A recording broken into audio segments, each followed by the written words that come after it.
man la Yaay Fili ñu ngi dalal tey suñu plateau Boubacar Djité Boubacar Djité maa ngi lay nuyu di la ziar di la jox sa wàccuwaay.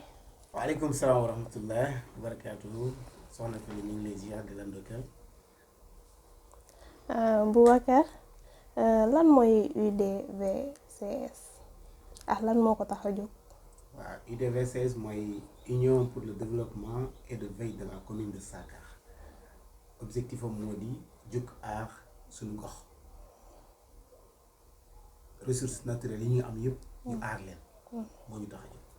Boubacar ginnaaw bu ñu la déglu mooy yéen da ngeen ta mouvement IDVCS mooy lépp luy suñu ressource bi loolu nga nekk di koy aar ci suñu gox bi donc dégg nañ jot nañ am ay xibaar bu ngeen demoon ci Korité Casamance da ngeen di defoon ban tuuti yëngu-yëngu dugg jënd ci biir àll bi di dugg fu nekk pour xool est-ce que mun nga ci indi tuuti leeral. ankay mën naa ci ñëw parce que li jiitu loolu sax association bi bu ñu ko créé c'est en 2020 bu ñu ko créé juin 2020 suma jum moom lañ ko créé le 18 juin si lañ créé groupe bi mais bu ñu ko créé boobu ak léegi jot nañ def ay jéego parce que bi ñu créé association bi man en tant que président maa woo monsieur le maire de la commune de Sakar jotal ko nii jeune commune bi jot nañ créé benn association benn mouvement boo xamante ni mu ngi wuy tur UDVCS association bi lu ko tax a jóg moo di jóg aar suñuy ressources naturelles maanaam aar suñu gox pour réew mi suñu gox bi dina jëm kanam ci wàllu bu ne nag bàyyi ñu fenn côté bu ne développement bi ci loolu la pour mu jëm kanam aar bi nag veille bi mooy aar mais ñu aar suñu ressources naturelles yi nga xamante ni ñun foofu la ñuy dund suñu dund yi foofu lañ koy jëlee ci loolu bi ñu ko expliqué mu rafetul ko lool mu ne man loolu bëgg naa ko parce que man saa su ne saa yi ñuy toogee damay naan jeunesse bi ñëw leen ñu liggéey suñu gox pour mu jëm kanam ci loolu bi ñu demee tabaski ñu organiser réunion ñu ne ko ñun parce que dafa am lu ñu seetlu ci at yu passé ak ba léegi dafa am ay phénomènes yoo xamante ni mu ngi jaar ci biir commune bi maanaam ñii di jógee fu ne di ñëw ci biir commune bi di dugg ci forêt bi di gor ay garab ay tronc di ko yóbbu di ko dem jaay di ci dund ñi nga xamante ni ñoo dëkk ci biir commune bi ñi nga xamante ni ñoo moom forêt boobu noonu ñi nga xamante ni seen parents yi seen ay maamaati maam yi ñoo sànc dëkk boobu noonu ñoo mënuñ ci am njëriñ ay samba boy ay doxandeem di jógee feneen di ñëw foofu noonu di ci dund di ci am ay alal bu dul jeex ñi nga xamante ni ñoo dëkk ci biir commune bi mënuñ ci am dara ñu ne ko loolu ñun dañ koy ñaawlu te bëgg nañ xam loolu ana lu ko waral ana lan mooy seen taxawaay yéen ñi nga xamante ni yéenay suñuy autorité lan mooy seen taxawaay ci loolu ci phénomène boobu jot nañ joxe ay tontu maanaam parce que ñi nga xamante ni ñi indi ay camion ñoom dañuy am autorisation autorisation bi ñu leen di jox moo di dañuy dagg ay garab yi nga xamante ni garab yi dee yi nga xamante ni dañoo wow waaw yi nga xamante ni dañoo wow yooyu la ñuy gor mais yi nga xamante ni ay garab yi tooy lañ kenn du leen laal tronc yi nga xamante ni dañoo tooy kenn du leen laal kenn jox leen autorisation pour ñu dagg yooyu mais ñu ne ko mais ñun gis nañ ce phénomène boo xamante ni mu ngi xew ci biir àll bi ay xale yu góor yi nekk fale association benn association bu ngi woon Dar Salaam dëkk bu tudd Dar Salaam ci biir commune bi jeunes yooyu yëngu nañ ñoom Souaib Cissé moo nekkoon seen président ñoom yëngu nañ bañ jot jàppante ak benn borom camion ba ñu porté leen plainte biir Sédhiou commissariat Sédhiou ñu ne ko loolu yëpp xew na fii léegi loolu ci loolu lan mooy seen taxawaay yéen mu indi ay tontu maire bi quoi waaw parce que dañoo toog ak ñoom seen délégation ak ay quelques conseils bi ñu toogee boobu jour boobu kii bi seen adjoint maire bi sax mu ngi foofu Seyni Ndiaye mu ngi ci toogaay boobu mu expliqué lan mooy seen taxawaay maanaam ñoom dañoo teg ay commission bu ne dafa am responsable technique comme Jarka Kinti responsable technique la am na benn gars bu nekk Dar Salaam mu ngi tudd Laay kooku responsable technique la ak Insa Kinti Bani responsable technique la Lassana Kinti mooy seen président mooy jiite Lassana Silla mooy jiite ñooñu Lassana Silla Dar Salaam mooy jiite ñooñu ok Lassana Silla moo jiite commission bi quoi bloc bu ne. bloc bu nekk am na ay bloc quoi. Laasana Sylla mooy seen njiit. mooy seen njiit. waaw ñu ne ko léegi. ñoom bu ñu ñëwee làkk ay këriñ ci biir àll bi. bu ñu leen joxee autorisation ba pare ñun waa mairie bi war na ci am commune bi war na ci am wàllam. ñu ne ankay mairie bi day am wàllam parce que bu ñu defee kii chargement bu nekk. mairie bi am na foofu 80 000. 80 000 boobu noonu boobu tam dafa am ay pourcentage. yoo xamante ni caisse de les villages yi dañuy am RT yi seen neexal bi si la ak dafa am loo xamante ni day dugg si caisse mairie bi. ñu ne ko waaye ba léegi des na parce que ci yoon. luy yoon maanaam boo goree benn garab ci forêt. da ngaa war a sampaat beneen garab. da ngaa war a jëmbat beneen garab. ci place am. parce que forêt mooy dundal parce que énergie boobu la ñuy nooyee. foofu la ñuy bayee suñu lépp foofu lañ koy jëlee. loolu bu ñu gisee ñi nga xamante ne ñi ngi ñëw di ko yàq. te duñ ko remplacer. forêt bi day dem désert lay mujjee doon.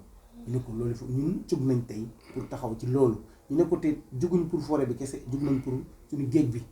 parce que ñi nga xamante ni ñooy jógee fu ne di ñëw foofu noonu di ñëw indi foofu seen mbaal yi. ay mbaal yoo xam ne c'est normalisé ñëw di jënd ay jën yu ndaw jën yu mag jën yuy judd tee sax mbaal bi buñ ko sànni rek da koy génne. waaw du mën a amal njëriñ kenn dañ koy sànni. ñoom ñu jël ñu soxla. ma ne kon loolu bu yàggee géej bi dootul amati jën. instant boobu noonu situation boobu la ñuy dund. instant boobu nag ay jën yi sew rucc foofu la population bi di lekk parce que amatul jën. ay yeboy ñooy ñëw yoo xamante ne day def 3 jours ba 4 jours. oto bi door a egg foofu yooyu la ñuy jënd di ko lekk. loolu ça veut dire suñu nature suñu environnement mu ngi yàqu. ñu ne ko ak feu de brousse. parce que gars yaa ngi nii di lakk. àll yëpp waaw ñu ngi lakk àll yëpp. mala yi duñu am fu ñuy lekk. suñu njur yi duñu am fu ñu lekk. darkase yi toolu darkase yi ak toolu mango yi. ak yeneen tool yi nekk ci commune bi. bu ñu lakkee daay yi. di lakk loolu yëpp kenn dootul amati njëriñ. sa toolu darkase bu ko laay bi kii lakk bi bu ci duggee. waaw day toog 2 ans du meññ waaw. day toog 2 ans du meññ. waaw loolu borom tool bi lor nga ko. parce que foofu la yaakaaree dundam. boo ko lakkee lor nga ko. ñu ne ko ñun dugg nañ ci loolu yëpp ku lakkati daay ba mu dugg ci tool jàmbur. dañuy estimation bi da nga koy fay te dañ lay porter plainte sa peine bi nu mu toll loolu lañ lay jox. ñu ne ñun loolu pare nañ du ñu xaar benn borom tool di porter plainte mouvement bi mooy jug taxaw. porter plainte waaw défendre borom tool yi mais est-ce que yéen lu nga leen wax ñoom jot nañ jëmbat ay kii nu mu tudd. ay garab yi waaw ci forêt yi waaw. bon ñoom ci seen niveau ñun xamuñu mais ñun bu ñu kii association bi rek. jëmbat nañ ay garab. diggante Bani ba ñu dépassé Saakaar. ba jëm Taïba. diggante Bani Saakaar ba Taïba ba diggante Saakaar ak Taïba. jëmbat nañ foofu ay garab. ñaari côté waaw te ay garab yu mag lañ. waaw parce que ñun loolu moo ñu tax ñun liggéey moo ñu tax a jóg. liggéey suñu gox moo ñu tax a jóg. pour développement moo ñu tax a jóg. looloo waral yéen bu ngeen demee nii tamit. ngeen dugg si àll ñu toog waxtaan. ñu ne affaire bi duñ ko bàyyee noonu. parce que duñ ñëw rek présenter suñu association bi. waa mairie bi rek ñu toog non. parce que association bi du association mairie. du association Saakaar du Buñaadu pour commune bi yëpp la. parce que jeunesse commune bi yëpp ñoo si nekk. dëkk boo gis ci biir commune bi membre doomam mu ngi ci biir association bi. ñu ne kon yoon la ñu def descente. dëkk bu ne def ay porte à porte chef du village bu ne dinañ la rencontrer ak quelques jeunes expliquer la suñu mouvement lu ko tax a jóg. en même temps di leen sensibiliser waale ci fayum impôt mais en même temps di leen yëgal ni jeunesse bi jug na pour aar forêt bi nga xamante ni mu ngi yàqu na daanaka ba pare jeunesse bi jug na pour aar forêt boobu noonu bañuñ ci dara nag parce que avertir nañ forêt toog nañ ak moom waxtaan ak ñoom ci biir mairie bi incha allah avertir nañ leen ñu ne leen bañuñ ci dara dinañ ñëw si loolu waaw kon chef de village yooyu noonu waaw nañ ci bàyyi xel bu baax waaw ginnaaw bi ngeen duggee ci àll bi yàqu-yàqu yu bëri macha allah lan ngeen fas yéene def. ñun li ñu fas yéene def moo di avertir nañ chef de village yi nekk ci àll bi. nee nañ leen ñun phénomène bi nga xamante ni moo nekk fii ñu koy dund. mooy gor suñu garab yi. dañoo bëgg mu dàkk su dàggut ñun dinañ jël suñu matuwaay. avertir nañ suñu autorité ñi dem ci forêt bi mooy eaux et forêt yëglu nañ wax nañ leen buñ ci jugul taxaw dinañ woote point de presse pour autorité étatique yi yëg ni li xew suñu gox dinañ bind lettre ministère de l'environnement ñu jël suñu responsabilité bu fekkente ni ñoom jëluñu seen responsabilité ñu ni nga xamante ni ñooy ndaw gox dinañ jël suñu responsabilité dinañ aar suñu gox dinañ aar suñuy ressources naturelles ci wàllu bu ne nag ci jaral nañ lu ne nag waaw bañuñ ci dara parce que gis nañ lu xew phénomène bu xew ba faa bayat ompul kenn ci àdduna bi ay bakkan yu bëri rot nañ fa instant bi ni forêt bi classé nañ ko doon na forêt classée kon loolu ñun suñ forêt bi bëgguñ phénomène bu mel noonu am foofu noonu parce que lii xew nii du ñun tey mais ëllëg lañ xalaat garab yu mag yëpp bu ñu jeexee ci forêt bi désert mooy ñëw taw bi day manqué nawet bi dootul nawet bi dootul demee te nu muy demee te ñun mbay lañ yaakaar population commune Sakar 90% dund bi ci mbay mi lañ koy jëlee kon loolu mbay moom noonu suñu sutura bi foofu la nekk kon suñu sutura lu koy yàq ñoom duñ toog di ko seetaan ñoom duñ ko nangu. léegi yow si sa yaakaar ñan ñooy responsable yi. responsabilité c'est partagé responsable yi bëri na mu ngi ci wàllu bu ne mu ngi ci côté autorité yi mu ngi ci côté autorité étatique yi parce que bu ma nee côté autorité étatique mooy état mooy teg eaux et forêt eaux et forêt day def ay patrouille ci forêt bi di jàpp ay saret ay fas waaye bu jàppee da koy yóbbu Sédhiou borom fas yi ñooy delluwaat Sédhiou di dem jënd fas yooyu noonu ci ñoom eaux et forêt di duggaat ci biir àll bi ñu delluwaat defaat patrouille jàpp leen yóbbu ko Sédhiou ñu delluwaat jëndaat fas yooyu noonu delluwaat seen liggéey bi ça veut dire liggéey bi du mus a taxaw du mus a arrêté saa gis population bi dafa am ay complices ci dëkk bu ne bépp dëkk bu nga xamante ni da nga frontière ak forêt bi rek ay complices yaa ngi fa parce que bu eaux et forêt jógee sax pour def patrouille ci biir forêt bi dafa am ay seen relais yi nga xamante ni ñu ngi ci dëkk yi ñoom loolu mooy seen liggéey dañoo yor seen téléphone di communication nekk seen diggante ak ñi nga xamante ni ñooy gor garab yi bu forêt bi jóg rek ak seen oto bëgg dugg si forêt bi rek ñoom dañuy jël seen téléphone forêt mu ngi ñëw mu ngi tel côté gars yi ranger seen machine yi dem tëdd forêt bi day ñëw mun ngaa woote chef du village yi nekk si àll bi loolu la ñu wax ñu ne ñoom dañuy woote forêt ne leen am na ñu nekk fi machine mu ngi daw mais forêt bi balaa moo egg rek ñoom dootuñu dégg di machine parce que dañoo am seen relais yi nga xamante ni ñi nga xamante ni ñoom la ñuy liggéeyal ñi nga xamante ni ñoom la ñu bokkal liggéey bi ñoom dañuy woo ñiy dagg garab yi di leen naan forêt mu ngi ñëw ñoom ñu arrêté dagg bi. kon bu ñu forêt bi bu ñëwee du fekk kenn. kon bu ñu lay dégg. bu ñu fekkee ñu dégg bu baax lu nga wax. loolu da nga bëgg a wax. ñiy def ñaawteef yi. di dagg garab yi. ci àll. dañoo am seen complice ñu bokk liggéey ci biir dëkk yi. ñoom ñoo leen yëgle forêt eaux et forêt baa ngi ñëw. loolu la. loolu waral loolu. waaw loolu moo am mu ngi fépp nag mu ngi fépp ci biir commune bi mu ngi fépp dañoo am seen responsable seen représentant ci dëkk bu ne ñi dagg garab yi am nañu ay représentant foo dem am nañu da ngay gis ay jeunes yoo xamante ne liggéeyuñ dara mais la yow miy nekk Dakar fii loo am nañ ko saa su ne da ngay dajaak ñoom ci poste yi ñuy retiré xaalis fan lañ koy jëlee ñu ngi toog liggéeyuñ defuñ dara amuñu salaire amuñ dara mais valeur boo mënta am tey mën nañ ko am ay jeunes di toog di la naan man yenn saa weer damay am 500,000 te liggéeyul deful dara fan la koy jëlee.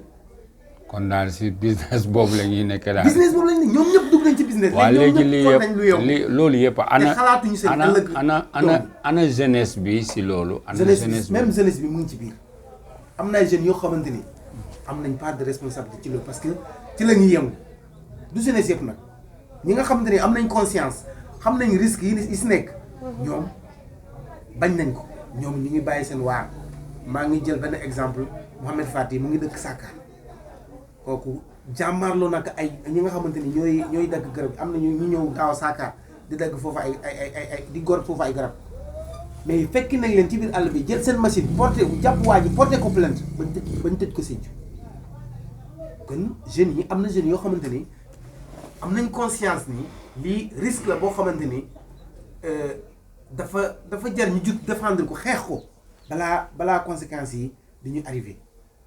mais est-ce que am ngeen ndimbali chef de village yi ak yeneen i association yi. non amuñu ndimbal chef de village amuñu ndimbal association. parce que chef de village comme yéen ñiy xeex loolu. waaw non est-ce que am ngeen kuy waaw. parce que bu ñu demee. chef de village bi ñuy rencontré dañuy rafetal suñu tànk. dañuy rafetal mouvement bi. parce que dañuy ne yéen a mën a xeex. ngir développement commune bi mais yéen a war a jug xeex ngir aar suñu forêt bi ak suñu ressources naturelles chef de village bu ne loolu la ñu ne ñun ay mag lañ mënuñ ko waaye yéen ay jeunes ngeen mën ngeen ko forêt baa ngi yàqu. mais bu ñu demee Daaslam benn jeune jël na kaddu. man keroog damaa rafetlu ay kii am ay kaddu. dañ ne carrément responsabilité bi ñun suñu parents yi la. lu tax suñu parents yi la parce que ñoom ñoo jël ñi nga xamante ni dañoo jógee fenn ñëw fii seen foofu yàqu na ñu jógee foofu ñëw fii ñu jox leen ay dëkkuwaay ak fu ñu mën a bayee mais ñoom yow ka nga xamante ni yow yaa ko jox nga ne ko am toogal fii ngay bayee mais bu ñëwee dépassé limite boobu noonu doo jug wax ak moom. waaw bu ko dépassé da nga war a jug wax ak moom. yaa ko koy tere man fii jox ma la ko fii laa la yemloo yemal fii mais duñ def loolu. mais xale bu góor bi loolu la wax ci kanam chef du village bi mu ne ko tool bi yëpp bu ñu ko waxee gars yi bu ñu yàqee mais tool bi yëpp ci yéen la parce que boo leen jëmlee fu ñu war a yem kon li ñuy wax ni yëpp duñ ci kii mais da nga leen jox rek ngeen toog di leen seetaan ñu ngi def lu leen neex te waxoo leen ci dara. te ñoom tamit lu ñu jógee noonu defuñ ko jëluñ seen propre initiative de parce que dañoo am complicité ak villageois yi ak population bi ñu ngi fekk sur place. mais boo seetee aussi ñooñu. ñu toog foofu di bay saalum yooyu yàlla def na ñoom ku ñëw si mairie ngay jaar mairie yi ñoo lay jox place ñu bari. am na ñoo xamante ni jamono communauté rurale waaw. am na ñoo xamante ni mairie jox leen place. waaw chef du village yi ñoo leen jox place. te ñooñu saalum yi. dañoo ñëw ngir bay. parce que bu ñu demee foofu loolu la ñuy xamal. dañoo ñëw pour liggéey. liggéey moo leen tax a jóg loolu la ñu wax. te liggéey boobu noonu ñun gis nañ ko. ñu ngi bay de. ñu ngi bay bu baax ñu ngi bay moom ñu koy def moom. alaa kulli àll ñu ngi bay. te seen mbay mi tamit gis nañ si njëriñ. waaw parce que ñu ngi am. li leen tax a jóg mbay moom noonu ñu wax gis nañ ko. waaw léegi ku ñëw di bay. te ñu ngi bay. waaw léegi lan ngeen leen mun a reprocher si yàqu-yàqu àll bi. parce que li ñu leen reproché mooy li ñuy reproché suñu mbokk yi soose yi tamit loolu lañ leen di reproché. bépp dëkk bu nekk ci wet forêt bi rek.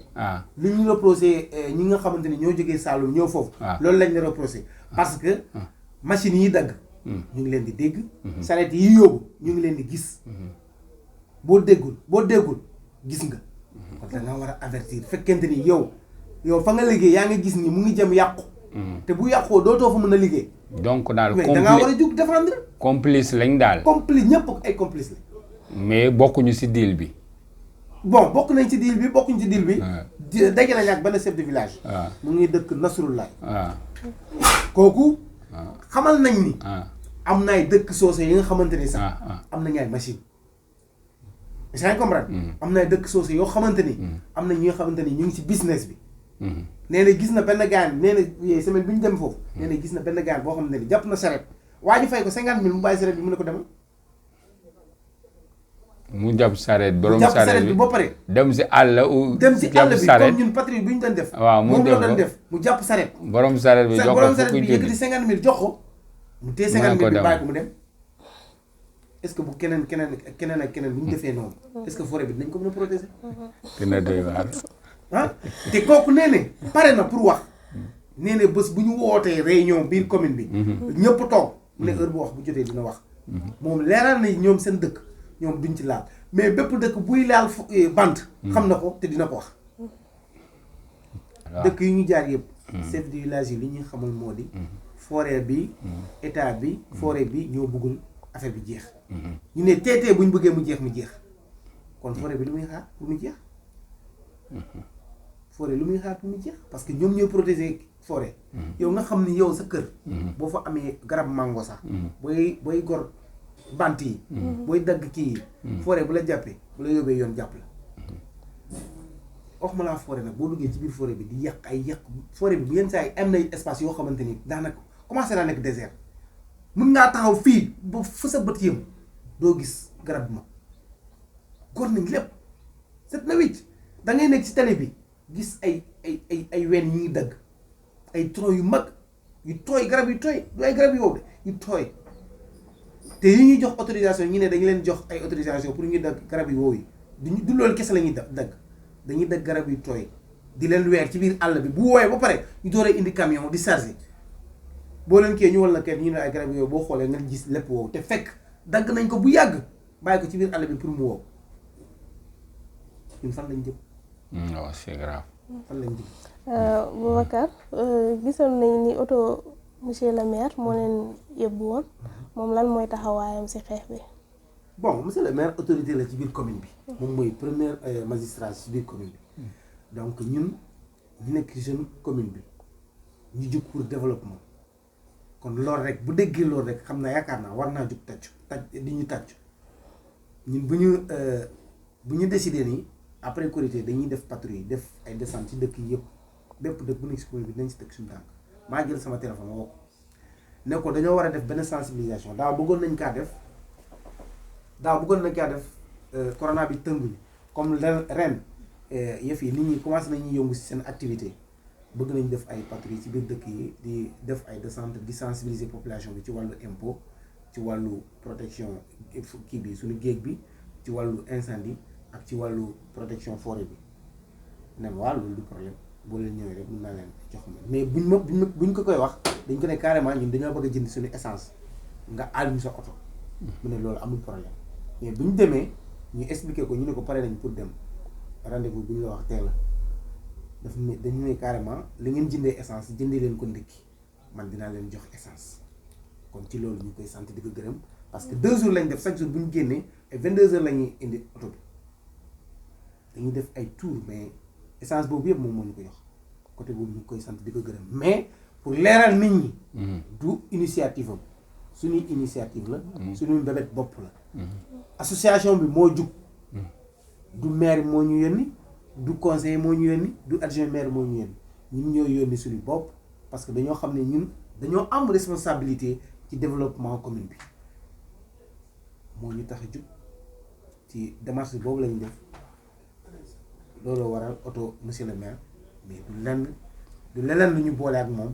est-ce que bu ngeen ñëwee jox ngeen ko compte rendu waxtaan ngeen ak moom si loolu ak bu mu déggee dem ngeen foofu doxalee ngeen loolu est-ce que lan la wax. waaw premier jour bi ñu demee premier jour bi xam nga premier jour bi lañ jàpp benn saret fas. mu ngi yóbbu ay ñaar tronc yu mag. bu ñu gisee oto bi rek mu taxaw dugg ci biir benn tool dugg ci benn tool taxaw foofu bu ñu demee ba tolloog moom rek ñu wàcc. bu ñu wàccee rek mu commencé di dóor fas bi di daw ñu topp ko nag ñun tamit ak daw ba fas bi mbëkk benn kii rek mu daan mu bàyyi fas bi noonu dem fas bi naroon na dee parce que ñun def nañ lu ne mënuñoo dagg affaire parce que yoruñu woon foofu benn gannaay bu ñu seetee ci saret bi la si lañ gis benn jaas rek ñu commencé dagg affaire yi bu muy après ñu xotti ñaar pneu yi damm ñaari kii yi noonu ñaar jàppukaay yoon moom après ñu yëkkati fas bi jug ñu teg ko ci ginnaaw oto bi ñu ñëw bu ñu ñëwee ñu dem directement kër monsieur le maire mu ne ma ñëw ngeen waaw ñu ne ko ñëw nañ waaye jàpp nañ benn saret fas mu ne ma ana saret bi ma ne ko saret bi de bàyyi nañ ko foofu parce que kii ñaar jàppukaay dañoo damm pneu yi tamit ñaar pneu yi dañu leen xotti mais indi nañ fas bi mu ne ah yéen de seen yéen da ngeen dem loo xamante ni moom ngeen sensibiliser ngeen dem daje ñi def ñaawte mu ne ma phénomène bi xaw ma kañ lay jeex ci biir àll ñun daal instant bi ñun amatuñ solution pour jeexal ak mbir mi. kon moom amatul moyen ci boppam ñooy wane nañ seen waa mairie waa mënuñu ils sont incapables mënuñu ko régler incapable ñu régler situation bi mairie wane na loolu seen incapacité wane nañ ko te seen RT yi nga xam ne ñoom lañ teg ci kii yi ñoom wane wax nañ ni carrément ñoom amuñu moyen chef de village yi nee nañu amuñu moyen amuñu gànnaay boo xamante ne dinañ mën a jàmmarloo ak ñiy def ñaawte fi yow waaw mais sa naataangoo yi sa éléments yi bu ñu doon waxtaan ak ñun si kalaama soose ñu ne RT yooyu ñoo xam ne ñoom la ñuy sam feneen ñooñu nee nañ si seen biir sax amuñu juboo parce que kenn considéré wu leen dañ leen teg foofu rek mais amuñu benn considération waaw am na kenn ku ñu wax loolu mi ngi tudd Kerke Kenti bu dëkk Bojangkunda waaw nee na ñoom mairie sa instant bi nii reconnaître leen nee na mairie faaleetu leen loolu la wax carrément ñu ne ko lu tax faaleetu leen ñu ne mairie faaleetu leen loolu la wax ñu ne vélo bi nga xamante ni mooy vélo lu gën a ndaw pour dugg ci biir àll bi amuñu ko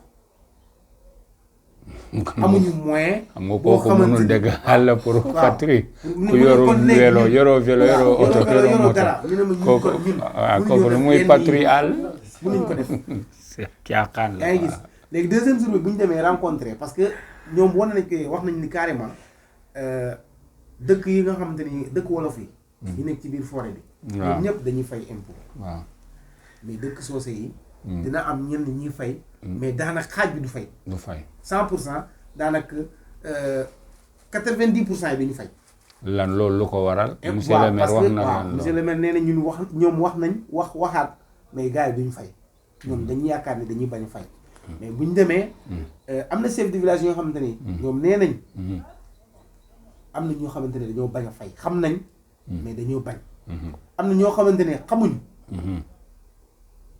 parce que bu ñu demee benn dëkk kooku benn père de famille nee nañ ñoom bu mu calculer impôt dem na ba 35000 ne loolu dafa bëri mu xalaat dundam rek bañ kaa fay ma ne ko 35000 ma ne ko 35000 peut-être ñàkk xam ñàkk sensibilisation moom ma ne ko waaye 35000 ku ko mën a fay impôt ci benn kër ci biir commune bi ma ne ko wax ma la amul de waaye bëriwul parce que boo xalaatee ñoom foofu noonu impôt dañ ko wàññi 600 francs élève bokkul handicapé bokkul étudiant bokkul ku am 14 ans ba 60 ans la ma ne ko loolu yow boo ko jëlee ci sa biir famille bi nii 60 ans 14 ans nga dindi élèves yi ma ne ko kuy fay du weesu 5 personnes bu dee 5 la 3000 francs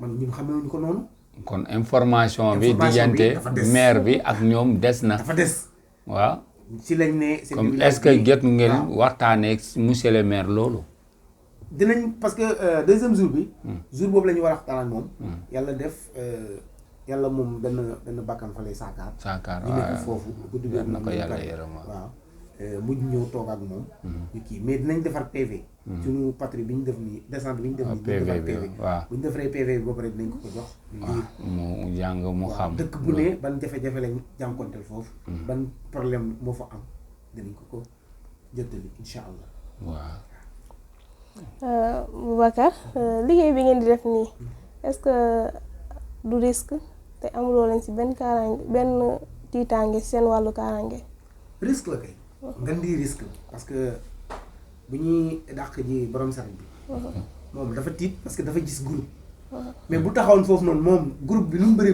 bu taxawoon foofu tey jaasam boobu noonu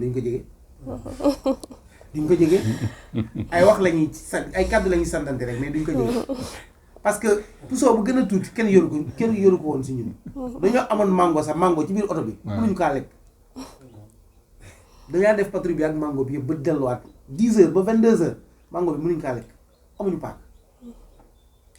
ni ngi demee ak mango bi noonu la ñuy soot ak moom kon kooku bu dëgëroon fitti tuuti rek tey paak jaas boobu noonu rek duñ ko jege kon fas bi duñ ko jot a jàpp sax kon risque lañ jël mais suñu gox moo ñu ko jaral risque boobu noonu keroog boo gisee lu ñu dendoo ñii sol seen xaftaan ñii sol seen super 100 di daw ci biir forêt bi noonu boo gisee ay champagne da ngeen naan déedéet te yoruñu woon tous mais dëgër fit rek mais gox bee ñu ko jaral parce que luy yàqu du ñun tey yàqu-yàqu bi du pour ñun tey de mais génération à venir ñi ñëw suñu ginnaaw ñoom bu ñu fekkee désert looy doy waar doon bu ñu fekkee désert fan la ñuy dund yàlla mais est-ce que yéen jot ngeen bàyyi xel trop parce que dëgg la yéen a ngi liggéey pour génération buy ñëw mais aussi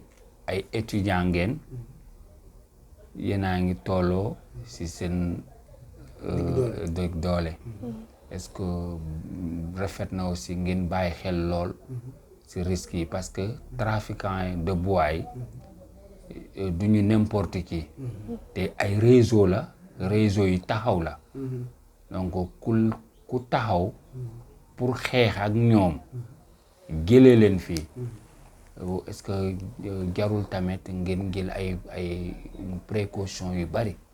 jar na ko kay parce que ci loolu noonu ngay wax nii boo gisee chef de village yu bëri bàyyi nañ di avertir eaux et forêts sax loolu la parce que ñoom dañ ne carrément ñoom instant bi dañoo tiit parce que dëkk bu tudd Taïba Ndioufène gars yi menacé woon nañ ne bañ ne dañuy lakk seen dëkk parce que ñoom ñooy avertir waa eaux et forêts comme gars yi ñu ngi góor ay garab ci biir àll bi ñu ne dem nañ ba tiit parce que dañ ne dañuy lakk seen dëkk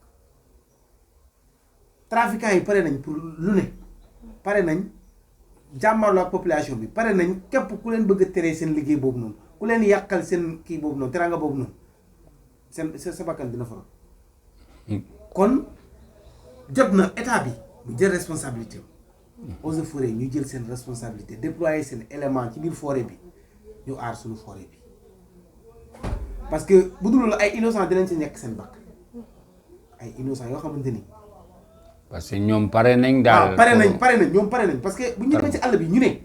chef de village yi nekk ci àll bi ñoo ñu wax loolu ñu ne am nañu ay pompe gaz. ay pompe gaz. ñii ay trafiquant kii booy. am nañu ay pompe gaz. am nañu ay armes.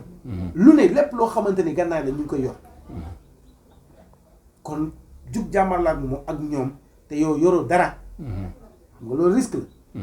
moo tax chef de village yu bëri nangutu ñoo jël seen téléphone di woote eaux et forêts pour ñu ñëw nangutu ñoo jug guddi dem fekk borom machine yi di leen arrêté loo pour ñu arrêté dag garab yi sans compter complice yi nga xamante ne ñu ngi si dëkk yi bu ñu gisee oto yi di woo trafiquants yi. ok monsieur le président am na benn question bu ñu la bëgg a laaj waa gox yi ñoo ñu ko baaxale ñu ne yéen da ngeen nekk ay politiciens yu camouflé si wàllu développement ban tontu nga am si loolu. bon dama yaakaar ni manque de compréhension moo fa am rek ñun du ñu lakkatu te du ñu ay ragal ñu lépp lu ñuy def dañ koy teg ci yoon ñun suñu patrouille yi ñuy def ak bépp yëngu-yëngu bu ñuy def nii jamono juñ toll nii politique lalu ko ñun suñu gox moo ñu ñor suñu avenir doom yi moo ñu ñor moo ñu tax a jóg te bu dee politique bu heure politique jotee dinañ politique parce que foofu noonu ñu nekk ñun nag ñoom ñoo bokk foofu seen maam yi suñuy maam yi ñaari côté yëpp foofu lañ kon bu ñu amee sañ-sañ def politique ñun tamit am nañ sañ-sañ def politique mais jamono juñ toll nii doo def at bi yow doo jël ñun du ñu ay boobu Sénégal yi nga xamante ni dañuy def politique 12 mois sur 12 mois non non politique dafa am jamono bu jotee ngeen def ko bu jàllee rek nga dox si leneen mais du 12 mois sur 12 ngay def politique ñun du boobu conscience la ñu am une instant ni conscience bu ñu am mooy lan la ñuy def pour aar suñu zone boobu noonu lan la ñuy def pour aar forêt bi aar suñu géej bi aar suñu forêt bi nga xam ne ñi def incendie ñu arrêté ko ñun loolu moo ñu ñor jamono jii nii politique bu jotee ñu jug politique ni ñoom leer na. waaw kay Boubacar looy tàggatoo. xanaa bon dafa am ay perspectives yu ñuy lancé. bon balaa may tàggoo ma lancé ay appel chef de l'État monsieur le président Macky Sall la forêt de la commune de Sakar mu ngi yàqu te am nga ci responsabilité le maire Lamine Dramé sa forêt mu ngi yàqu am nga ci responsabilité l'inspecteur de l'eaux et forêts Sédhiou département de Sédhiou forêt commune de Sakar mu ngi yàqu te am nga ci responsabilité Ousmane Niang Ismaïla Niang sa responsabilité la parce que yow yaa jiite eaux et forêts yi nekk fale ci région Sédhiou responsabilité la ci yow nga protéger forêt commune de Sakar mu ngi yàqu ñu koy jooytu bu baax ñu koy ñaawlu ñu ngi lancé appel jeunesse commune bi yëpp ñoo rejoindre mouvement bi parce que mouvement bi man moom ma ko sooy bi moom ma ko Cheikh Abdou Khadir Sylla moom ko ñun ñëpp a ko bokk te ñun ñoo nekk ci cët bi ëllëg keneen mun naa ñëw jiite mouvement bi continuité la ñun loolu la ñuy ñaan parce que boo gisee ñu koy utal kayit defuñ ko pour tey kese mais pour ëllëg mu nekk boo xam ne benn mouvement boo xamante ni continuité la doon génération bu ñëw mu jël relais bi rek mu continuer kon ñu ngi leen lancé appel boobu noonu ngeen ñëw dimbali ñu ngeen wàll ñu suñu forêt bi mu ngi jëm yàqu mu bañ a yàqu foofu la ñu yaakaar foofu la ñu jëlee suñu dund.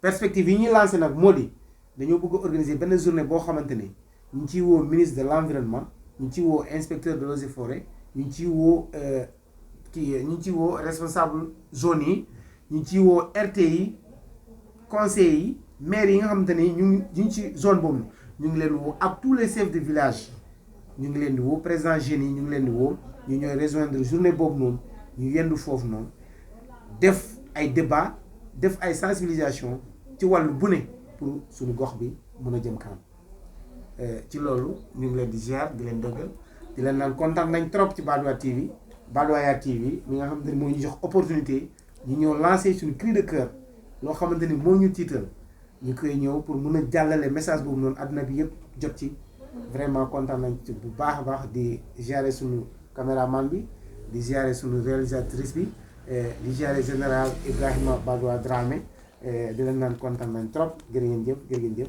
asalaamaaleykum wa rahmatullahi wa barakaatu. Ok,